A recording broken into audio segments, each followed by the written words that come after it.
morning, everyone. I'm Jen Sales. I'm out here in Denver, Colorado. I see we have a few people on this morning, and we're going to have a few on here pretty soon. Hi, Roxanne. How are you? I'm good. Good morning. Good. So as people come in and out of my agent power huddles, I am not one that's really strict about interrupting. I like it when people jump on and ask questions or say, wait, stop right there. So feel free to, this is going to be an open discussion. I'm not talking at anyone. I'm talking with everybody that's on this call. So for the first few minutes, I just want to see how everybody's weekend went, how everybody's week's going, how their February started off. So Roxanne, you are in North Denver, right? Mhm. Yes. So tell me, how is February starting for you? It is going pretty good. I'm really just focusing in on calls, reaching out to people. Um, as far as like life, it's lovely, wonderful, cold. It has to go, but it's warming up. Thank goodness. Here in Denver, right? I don't like it cold. I see Tiffany's in Florida, but she's not on video, so maybe she can jump in and tell us how Florida's going here in a minute. And then, did I see somebody else? I'm here.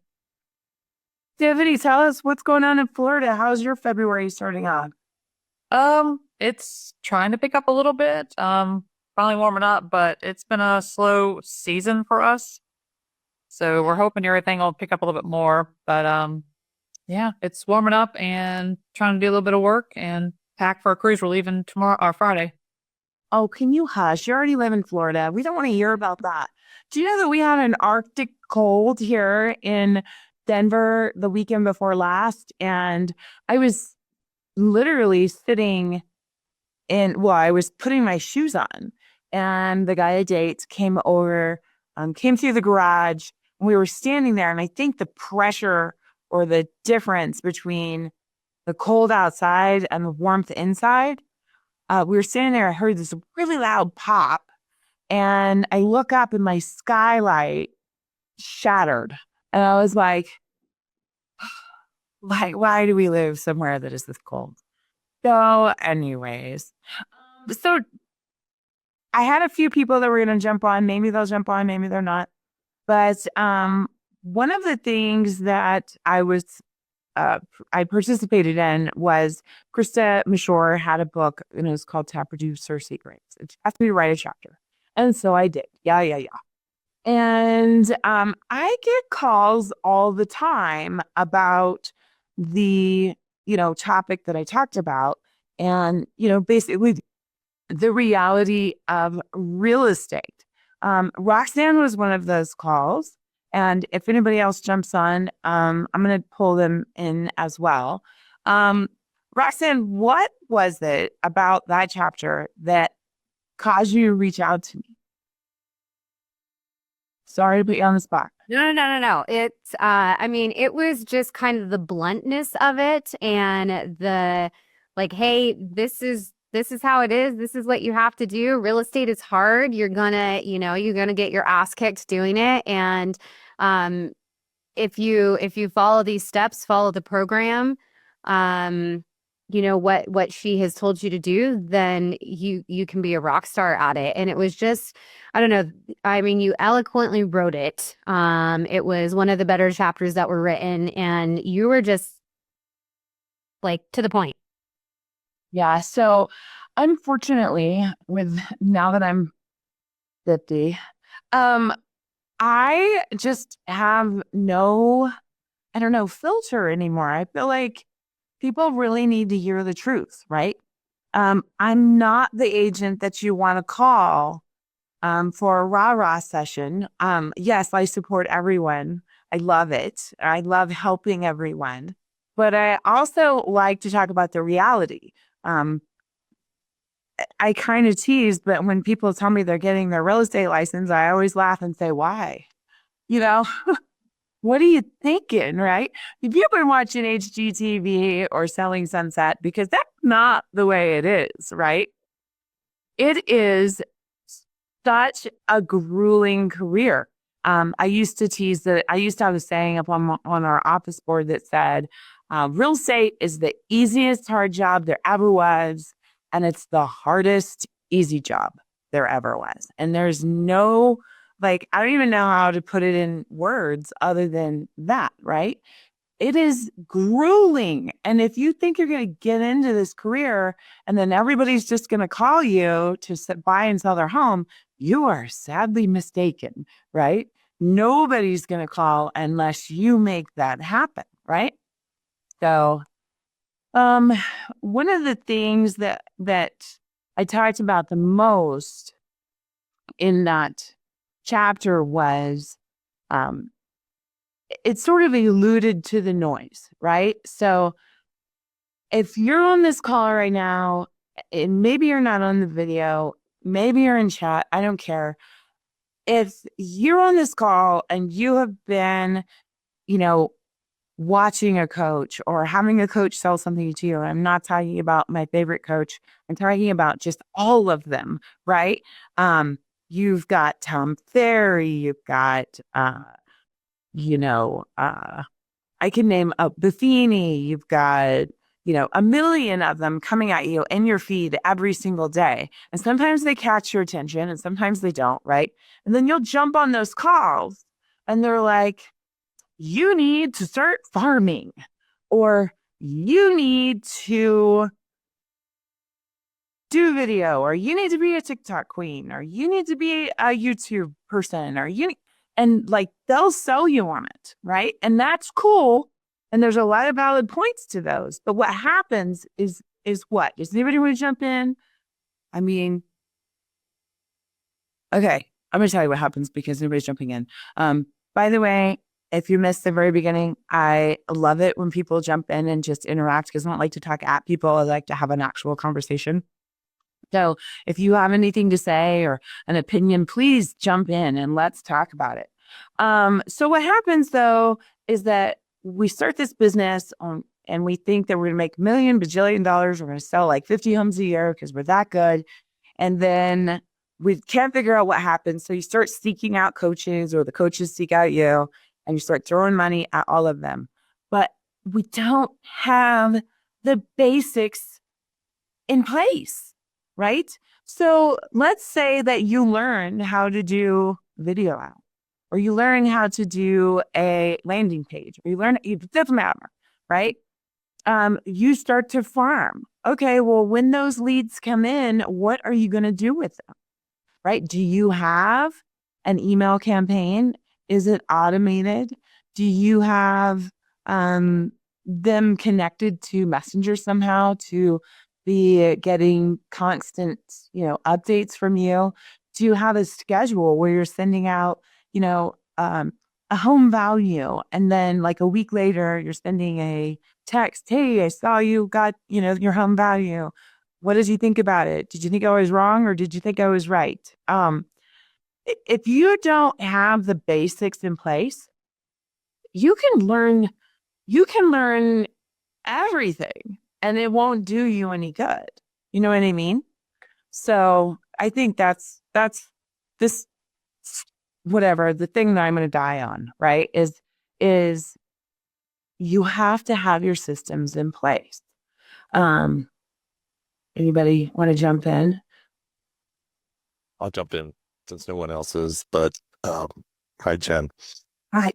All I can say is, I've been doing this game for, 8 or 9 years. And it's like what you said, not an easy task. And, some people seem to hit it off and make tons of money and most people fail. And I'm kind of stuck in that, successful middle part where it's like, making enough, but not exactly how much I'd like to. Right. And I think, we're finding ourselves, for some that are trying to figure out the next step. And the landscape is constantly changing. So it's like, you know, and the marketing methods are constantly changing. What used to work years ago no longer, well, still can work, but there's new methods to try and get business and people's preferences and how they like go knock on a bunch of doors, right? How many people now give you the finger? Where, you know, it used to be you ring the doorbell and people would be like, huh? Who's at the door? Let's go see. Right. So I probably shouldn't tell this story, but the last time I knocked doors was maybe 10, 15 years ago. I personally will not knock a door anymore, but that doesn't mean that I won't hustle, right? exactly. But the last time I knocked to the door, I was in Inglewood, Colorado. Yeah. And I knocked the door, and this man came to the door completely naked. And I was like, I'm done right now, right? And then he offered, he was like, hey, why don't you come in and take a look at the house? And I was like, oh, I don't. No, thanks. Yeah. Oh my God. I can just, yeah, that would probably be, if I was you, that would be it for me too. Yeah. Oh my God. Yeah. I mean, I just went up to a listing appointment with one of the agents on my team, and then the guy's at the front door. He's on the porch with his shirt off and, you know, chatting up. It's like, can we put some clothes on, please? You know.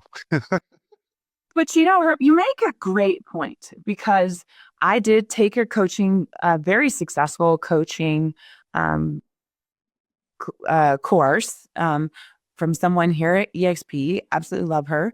But, you know, in 2018, 2019, when I was going through the thick of that coaching thing, we were learning Facebook reach ads and retargeting ads and video, right? And we were doing the fun videos, the ones I actually like to do, which are, you know, you get in front of the green screen and you talk about a subject. Those aren't popular anymore, which is exactly what he's saying, right? And then, you know, you put the graphics behind it and they're cool. Maybe I should start doing them again because nobody's doing them, right? But those are my favorite things to do. But like I'm saying, the business changes. And back then, I could put a pinpoint over a neighborhood on Facebook, or I could put it, you know, within, you know, 5 miles, and I could load in all my contacts. And when I did that, I was only spending money in the area that I wanted to spend. And even in that area back then, I was getting 150,000 views, right? That was only 5 years ago, guys. You can't do that anymore, right? Like, you might get 2,500 views, right? If you're lucky. Now every realtor is doing that same thing, right? Back 3 years ago, that was like new cutting edge. No one was doing it. You were like the pick of the pudding at that point. You were like, you know, stealing candy from babies. Now, someone clicks on your ad, they're clicking on 10 other real estate ads, and they're getting texts and calls from everyone, and then they're pissed. Yep, that's 100% true. And to that point, right? Going back to what my chapter was about, systems, I failed. So the reason I wrote that book is basically to expose everything that I've done wrong. You know what I mean? So in 2018, 2019, I was doing videos all the time. And then COVID hit, and then the market opened up, and I sold, I want to say like 42 homes from June 1st to December 31st. And I wasn't disciplined. I didn't continue to do the videos that I knew worked that got me to the point where I was handing that many clients. And then I was working myself to death, like 12, 14 hours days. My kids actually had DoorDash passes on their phones so that they could eat. And then by the time January rolled around, I was so tired that I couldn't see straight, right? So then I wasn't doing the videos like I was supposed to do. So really that chapter is about setting your systems, making sure you can manage your leads, and then you continue, whether it's your CRM or whether it's your video or whatever it is, that you're doing it consistently. You're setting that, you know, thing that you need to do that's going to make you money aside. my dad, my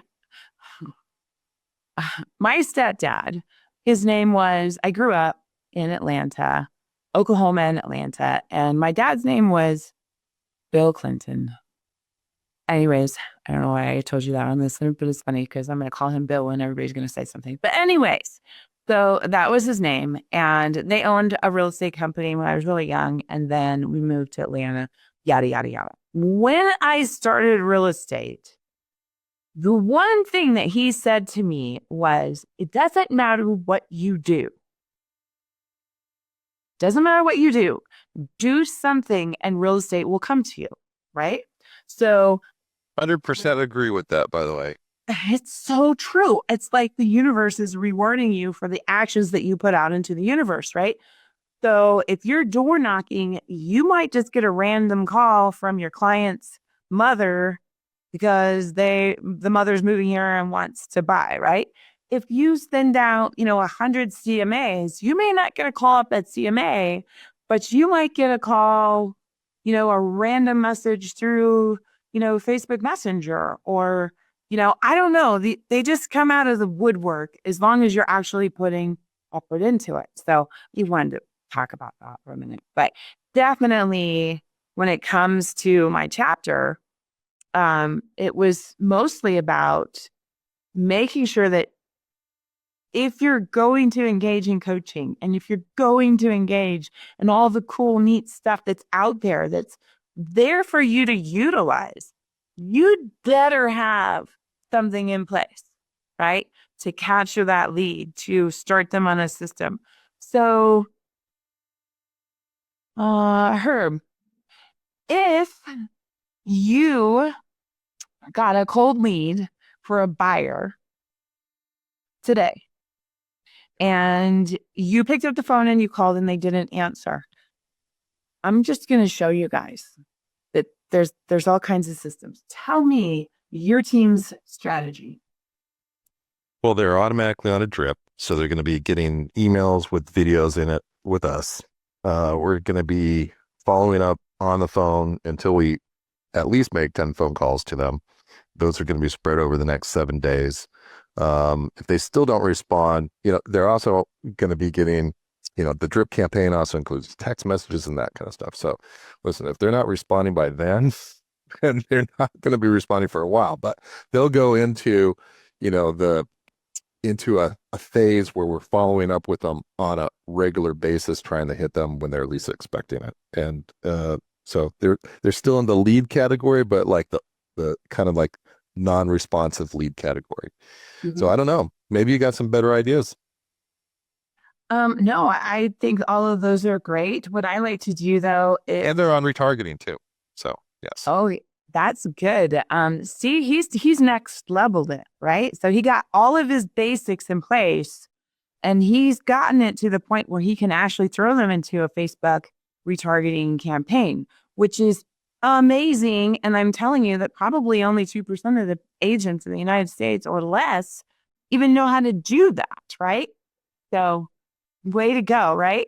I do everything that he does. One of the things I do is send out a home search. So I do one through my CRM, whatever. I send one through my CRM. And then I say, hey, instead of looking on Zillow Realtor, where you can end up having 10, 20 agents give you a call, why not search here because it's private? I won't bug you unless you message me, right? And usually they will jump onto that and start searching. The other thing I do is with my MLS, and a lot of MLSs are the same now. Through my MLS, you actually have a branded app, or I have a branded app. So I can share that branded app with these potential buyers and say, hey, here is the whole MLS on your phone. If you search here, you get everything that's actually available in the Denver metro area. And you don't risk, having 25 agents call you. So that's one of those pieces that I throw into that. And then part of my campaign is, horror stories, right? Buyer horror stories. The buyer that went to the builder by themselves and put $15,000 down and then sold their house and then found out that they couldn't qualify to buy and that the home builder wouldn't refund their money. They didn't have an agent, right? Inspections, scary stories of inspections. Like, I like to work off of fear. No, I do a lot of stuff like that too. So I'm going to come back to Roxanne because I can see Roxanne and I can pick on her. So Roxanne, what else do you remember about that chapter that, you want to maybe talk about? You talked about just the consistency, just staying consistent. Pick just, one or two things and then just continually do them. Like I'm at a stage where I'm building out my CRM. So I don't have like those workflows in place yet. I'm working on the make sure method. Well, she's got some great workflows in there. So definitely utilize those. Next too. Yeah. So yeah, it was, I didn't mean to put you on the spot, by the way. I was just wondering. you're fine. Just and having all of your stuff organized too, like organizing where everything needs to be, having it tagged, the having the birthdays, the social media links for these people so that you can get in contact with them, that they can be on your campaigns. Maybe you just have a newsletter that you send out once a month to these people. Just really working on your organization. The most basic thing, just sending somebody a birthday celebration on a text or on an email. You wouldn't believe how that makes people think of you. Oh, I haven't heard from you in a while. Putting them on HomeBot, sending out, the meme that you put on social media, put it on your text and send that out to your clients, right? It just keeps you top of mind. And you will find that if you're just doing the very, very, very, very basic, that you will get clients naturally because you've stayed in touch, right? If you're still in the process of doing all this, like that's what I'm doing. I'm putting things together. I don't really have a lot of systems in place yet because I'm working on them. Still newer to the industry. And just figuring all that out in the beginning took at least a year. Well, you're lucky because, you've jumped into this crew and, anything you ever need to know, we probably can help you. So, Well, I got to say to Roxanne, I say, congratulations, because what I see in you is someone that's, willing to up their game and work on this business, because it's a constant working thing. It's like, Jen's at a certain point, I'm at a certain point, you're at a certain point, and we're building our business, building our process to, make that better. And I will say that CRMs, I think, are super important. And I'll say that many times I get a lot of my business from leads or people that I've met, maybe an open house lead, maybe, whatever lead, internet lead, whatever, from like a year or two ago, right? Yeah. It's not like, so I value internet leads like I value a open house lead, right? You don't know where they are in the process, number one. They may never turn into anything, quite likely. And then there's little nuggets out of there, and having those conversations. I think, and where is it? Where did it go? Oh my God, where is it? Oh, here it is. My subdom's say it's right where you left it. This thing. Yeah. Oh, that's cool. Hear that? It's a little clicker. Yeah. Oh, wait, let me reset it. So what I do and this is seriously, if you want to up your game, if you really want to do anything, this little clicker, 1, 2, 3, 4. Is that how many people talk to in a day? That's how many people you talk to, right? You reset it in the morning, and then as soon as you have a conversation with someone, click, and then you can see where you are for that day and go, if you set yourself a goal, and I kid you not, if you set yourself a goal, simple goal, just to do 5 conversations a day, just 5.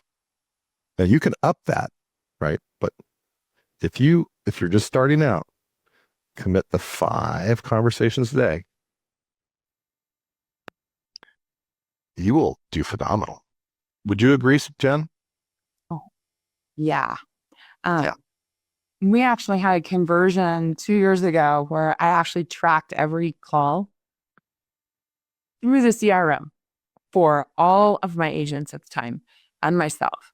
And we came to the conclusion that, and I'm talking sphere and leads, right? Leads that we may not even have a relationship with. But 26 was the number. We would talk to 26 people, and out of the 26 people, somebody would apply for a mortgage. Somebody would say that they're wanting to sell. Somebody would tell me that they wanted to purchase in 3 to 6 months. That was our conversion, right? And so I love that he's bringing that up today because I know I need to start doing that again. See, even as old people, we don't stay consistent all the time. 100% agree with that. Yeah, and when you get really busy, good luck, right? You really have to have strong systems at that point because you're going to be running around like me this weekend. No, it was. I can definitely be a testimonial for systems. For example, this is when I started out in this and I started making my phone calls, right? The CRM was super important for me to make this happen. Okay. And I look at my business and I go, things aren't going so great right now. I look back and it's like, how many calls did I make this week? Oh, shit. It's this. Sorry, got to tell you, it's this. In person, on the phone, doesn't matter where, but this is the ticket. What you said, 1 out of 26, well, that's 3.8%.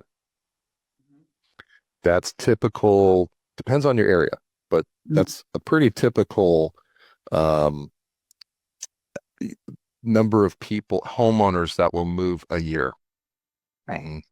And, the thing is the conversion's a lot higher if it's people right? If you're getting a referral from your, best friend, or you're getting a referral from somebody that bought or sold with you last year, the likelihood of you going up against another agent is substantially lower, right? And then back to the point about the CRM, I helped a guy named Ben sell his house in 2020. And we were going to go out and purchase another house. And what happened in 2020? It went insane. People were paying $50,000 more. They were dropping in inspections. And he literally got priced out of the market 100%. And so he basically just got defeated after so long and gave up and moved in with his mom. But because I had him in my CRM and I have him in my CRM, I see him constantly looking at homes. And about once a month, once every 2 months, I'll reach out and say, hey, Ben, how are you? Are you ready to go again? Here's what's happening in the market, blah, blah, blah. And for like 2 years, he did not respond. And it was starting to hurt my feelings. I mean, I know I'm old and I've been in the business long enough to not have a button left, but I do down deep have buttons. And he wore it off. I mean, I was like, I lost this client. I lost this client forever. Well, out of the blue, last month, I was outside putting a security camera up with my drill, and I get this text. And I look down and he goes, "Hey, it's Ben." I'm like, "Hey, Ben." He goes, "I'm really sorry, but I just had a lot going on for the last 2 to 3 years. I'm going to be ready to buy in March." And I was like, hot dang, let's go. Right. But if my CRM wasn't sending him property and he wasn't clicking it, what is the likelihood of him being able to find me, text me 4 years later? Right. Low. 5 years later. Low. Right. They say, yeah, they say that like 83% of people that close on a house never hear from their real estate agent again.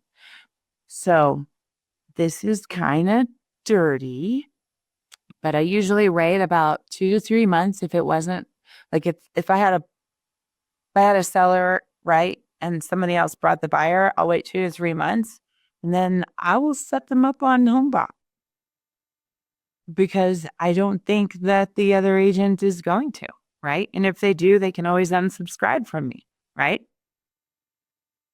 It's not crossing signs at that point, but it's a good way to keep, in communication when we know that 83% of people don't follow up or agents follow up after they close. So anyways, yes, this is what we talked about. System. You guys can learn anything you want to learn. You can be a master of Facebook ads. You can be the master of YouTube. You can be the TikTok queen. But if you don't have a way to pull these people in and know what to do with them once they're in your system, you might as well not even do it in the first place. Like flushing money down a toilet. So. I love that. I love that, Jen. And actually this month I kind of learned a little bit of a lesson because I had like a whole bunch of, spend a lot of money late last year. And I was looking through those leads on how much, communication we put out to them and how well we're doing with phone calls and all that. And it's like, we need to be doing more on that, and it's like, but you can't tell that unless you have them in your CRM, unless you have these systems. And I don't know if I made this point, but when I got into the business, you hear this, that people do these ups and downs, right? So it's like you do like you got no business. So you're generating, doing all kinds of activity to get business. And then you get business and then you get busy. And then you stop doing that prospecting side or, that follow-up side, right? So you get super busy and then you're back down to, oh shit, I got nothing in my pipeline. I need to work at it again. Then you get busy and then that. So yeah, because when you were working those 12-hour days, you didn't make the phone calls to make sure that you had everything is 90 days, 60 to 90 days, everything is 60 to 90 days. Oh my gosh, you can be so busy because you got 5 under contract this month and oh my gosh, I'm going to die, right? Oh, what am I going to do? And then you're going to get them all closed and you're going to go, now what? So Jen, what kind of systems do you have to make sure that this doesn't happen? What have you put in place? I have a super brain. Okay. No, I'm very intuition-ish, right? And I have my CRM. So, every morning I pop into the CRM, I see who's looking, see if there's anybody new. I have HomeBot, so I jump into HomeBot every morning, myself and a team member, and we see who's most likely to sell. They give you like top 10 or top 9 every day. So I pop onto that and I make sure that I call, that's one of my calls, or that my buyer's agent Coral calls. And, I just am naturally always thinking 60 to 90 days out. Am I perfect? No. Am I the highest top producer around? No. I'm just like a lot of you, right? I have my highs and my lows. I blame it on, things I shouldn't blame it on. Like, life changes, right? But we all go through it. And there are some people who just figure it out at a much more profitable level, right? I can tell you that my experience and what I've been seeing in the market recently are the people who, okay, so let me back up. So if you read my chapter, you know that my ex-husband and I, we farmed a neighborhood in Castle Rock, and we had 17 or 18, I don't know, % of that market share. And we had it for years, right? And prior to that and during that, we also did, from the early 2000s, we did probably 50 to 68 foreclosures a year on top of our farm. And so, what I'm seeing now, bringing it back to today, are, the people who are invested in their neighborhood, in their area, in their community, and they're like hyper focusing, though it sounds like that wouldn't work, that it would be too limited. The people that are hyper focusing and they're really putting their efforts into one area, those are the people that are really selling a lot of real estate today. I can tell you that the top 5 agents that I know of here in Denver, they all specialize in a specific area. So, unlike me who decided that I was going to sell all over Denver, but I'm doing okay. But, I really wish that after my divorce, I had said, okay, I'm going to recreate the farm, right, in a different area and let him have his, right? But I didn't. And now I'm like, okay, let's regroup and get my systems going for a farm again. So what do you think? Anyone? Yes, no, maybe. Are you seeing that the top producing agents really have a specialty niche? I think so. It's easy to see a top producing agent who focuses on an area, especially one that because you'll see their signs around and stuff like that. But, I'd also make the argument that top producers don't necessarily need to hyper focus in a specific area. There are some that don't and are quite successful. But I just think like there's one girl here in town and she wasn't really selling that much, and now she's in an area that is like no less than 900 to about 2 million, and she has thrown her whole self into that community. And so last year and the year before, she was selling 22 to 24, which is not a huge number, but in that price range, it's a good salary, right? And now this year I'm watching her and she's getting all of those listings, and now she's getting the listings like in Evergreen or in Denver or in, like the different areas, because she's built up her database and her client, sphere enough that now they're referring their friends and family. So she is reaching out, but the point was really like, she didn't really have a lot. She was new to real estate. And so she hyper focused into this one area. And now she's really taking off. So. And I think there's a lot to hyper focusing. I think it can be very effective, extremely effective. Okay. Well, Tiffany, thanks for jumping on. Jody, I didn't say hi to you today, but thanks for jumping on. I hope you got something valuable from this.